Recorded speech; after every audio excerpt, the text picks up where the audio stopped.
దారుణమైన ఘటన చోటు చేసుకుంది. హైదరాబాద్ కొండాపూర్లో నడి రోడ్డుపై దారుణం జరిగింది. గర్భవతిగా ఉన్న భార్యపై భర్త దాడి చేశాడు. బండరాయితో మోదటంతో తీవ్ర గాయాల పాలైన బాధితురాలు మృత్యువుతో పోరాడుతోంది. హఫీజ్పేట్లో ఉంటున్న బష్రత్ ఉపాధి కోసం నగరానికి వచ్చాడు. అతనికి కోల్కతాకు చెందిన పర్వీన్ పరిచయం అయింది. ఇద్దరి పరిచయం కాస్త ప్రేమగా మారింది. అక్టోబర్లో పెళ్లి చేసుకున్నారు. గర్భవతి అయిన భార్యని కొండాపూర్లోని హాస్పిటల్లో చేర్పించాడు బష్రత్. 2 రోజుల చికిత్స అనంతరం డిశ్చార్జ్ చేశారు. హాస్పిటల్ నుండి బయటికి రాగానే భార్యాభర్తలు అక్కడే గొడవ పడ్డారు. ఆగ్రహంతో రెచ్చిపోయిన భర్త భార్యపై బండరాయితో దాడి చేశాడు. గర్భవతిగా ఉన్న భార్యపై విచక్షణారహితంగా దాడి చేశాడు అతను. రోడ్డుపై పడేసి ఇష్టానుసారం కొట్టడంతో పాటు సిమెంట్ ఇటుకలతో తలపై మోదాడు.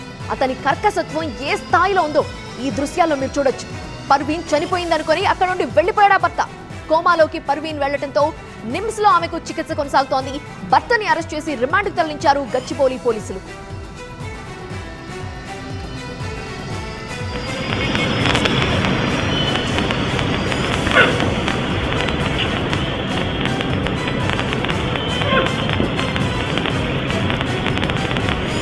మనం ఆ దృశ్యాలు చూస్తున్నాము. బండరాయి తీసుకుని ఆమె మీద ఎలా విసురుతున్నాడో, ఎంత కర్కసత్వంగా ప్రవర్తించాడో మనం చూస్తున్నాం.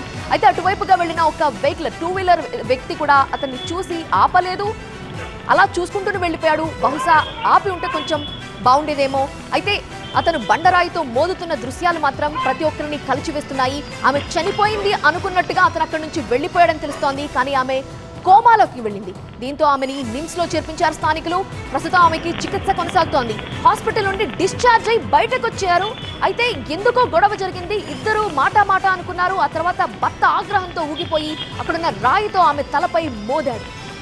ఆ తర్వాత అక్కడి నుంచి అతను బయలుదేరుతున్న దృశ్యాలు చూస్తున్నాం. భార్యను అలానే వదిలేసి అతను వెళ్లిపోతున్న దృశ్యాలు చూస్తున్నాం.